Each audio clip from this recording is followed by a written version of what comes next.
رات کے 10 بجے ہیں۔ السلام علیکم، یہ ریڈیو پاکستان ہے۔ مجاہد خان سے خبریں سنیے۔ اہم خبروں کا خلاصہ۔ وزیر اعظم نے کہا ہے کہ حکومت آزاد جموں کشمیر کے عوام کے مسائل کے حل کے لیے پرعزم ہے۔ صدر نے کہا ہے کہ پاکستان اور چین کے درمیان دو طرفہ تعاون علاقائی ترقی کا باعث بنے گا۔ نائب وزیر اعظم نے کہا ہے کہ حکومت شفافیت میں اضافے کے لیے ٹیکنالوجی پر مبنی طریقے اختیار کرنے پر توجہ دے رہی ہے۔ کل جماعتی حریت کانفرنس نے بھارت اور مقبوضہ جموں کشمیر کی جیلوں میں قید حریت رہنماؤں کی حالت زار پر گہری تشویش ظاہر کی ہے۔ اور اب خبریں تفصیل کے ساتھ۔ وزیر اعظم محمد شہباز شریف نے آزاد کشمیر کی صورتحال پر گہری تشویش کا اظہار کرتے ہوئے سخت نوٹس لیا ہے۔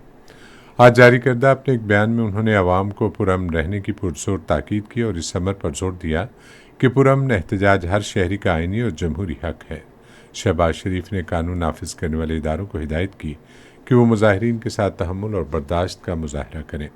انہوں نے اپنے کشمیری بھائیوں کے تحفظات دور کرنے کے حکومتی عزم کا اعادہ کرتے ہوئے کہا کہ حکومت ان کے مسائل حل کرنے کے لیے تیار ہے۔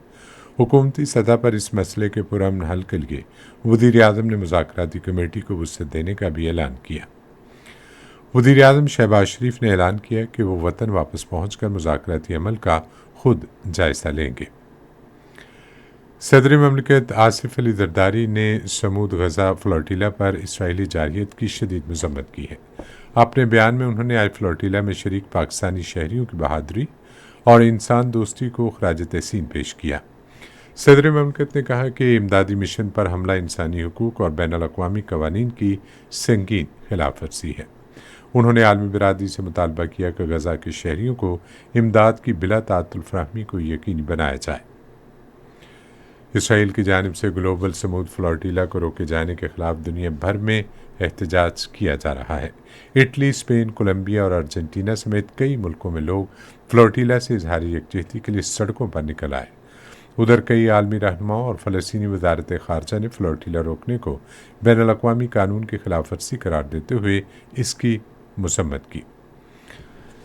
صدر آصف علی زرداری نے کہا ہے کہ پاکستان اور چین آئینی بھائی ہیں اور چین پاکستان اقتصادی راہداری میں ان کا دو طرفہ تعاون پورے خطے کی ترقی کا باعث بنے گا۔ انہوں نے چائنا گلوبل ٹیلی ویژن نیٹ ورک کو ایک انٹرویو میں کہا کہ پاکستان اور چین مشترکہ مستقبل کے ساتھ سدا بہار دوست ہیں۔ انہوں نے کہا کہ دونوں بھائیوں کے درمیان تعاون اب خلا تک پہنچ چکا ہے کیونکہ چین خلا کے شعبے میں بھی پاکستان کی مدد کر رہا ہے۔ صدر نے چین پاکستان اقتصادی راہداری کو عظیم مستقبل کی سوچ اور چینی صدر شی جن پنگ کے ایک خطہ ایک شاہراہ اقدام کا اہم منصوبہ قرار دیا۔ انہوں نے کہا کہ سی پیک پر کامیاب عمل درآمد سے پورے خطے کو ترقی اور روابط بڑھانے میں مدد ملے گی۔ نائب وزیر اعظم اسحاق ڈار نے ٹیکنالوجی پر مبنی طریقے اختیار کرنے کے لیے حکومت کے عزم کا اعادہ کیا ہے، جن سے شفافیت میں اضافہ ہوتا ہے اور قیمتی سرکاری وسائل کی بچت ہوتی ہے۔ انہوں نے یہ بات آج اسلام آباد میں جعلی نمبروں والی اور قبضے میں لی گئی گاڑیوں کے بارے میں اعلیٰ سطح کی کمیٹی کے جائزہ اجلاس کی صدارت کرتے ہوئے کہی۔ فیڈرل بورڈ آف ریونیو نے بغیر کسٹم ادائیگی والی گاڑیوں کے لیے مجوزہ آن لائن اور ای آکشن طریقہ کار کے بارے میں تفصیلی پریزنٹیشن دی، جس کا مقصد ایسے کیسز نمٹانے میں مکمل شفافیت، کارکردگی اور دیانتداری یقینی بنانا ہے۔ خزانے اور ریونیو کے وزیر محمد اورنگزیب نے ملک میں معاشی استحکام، ادارہ جاتی اصلاحات اور کاروباری اور سرمایہ کاری کے لیے سازگار ماحول کی فراہمی یقینی بنانے میں حکومت کے کردار پر زور دیا ہے۔ آج پشاور میں پاکستان بزنس سمٹ سے خطاب کرتے ہوئے انہوں نے پاکستان کی اقتصادی ترقی کے لیے نجی شعبے کو سازگار ماحول فراہم کرنے کے لیے حکومت کے عزم کو اجاگر کیا۔ وفاقی وزیر نے ترسیلات زر میں نمایاں بہتری کا بھی ذکر کیا، جو گزشتہ سال 38 ارب ڈالر تک پہنچ گئی اور توقع ہے کہ رواں مالی سال کے دوران ان کا حجم 41 ارب سے 43 ارب ڈالر ہو جائے گا۔ کل جماعتی حریت کانفرنس نے بھارت اور مقبوضہ جموں کشمیر کی مختلف جیلوں میں قید حریت رہنما اور کارکنوں کی حالت زار پر گہری تشویش کا اظہار کیا ہے۔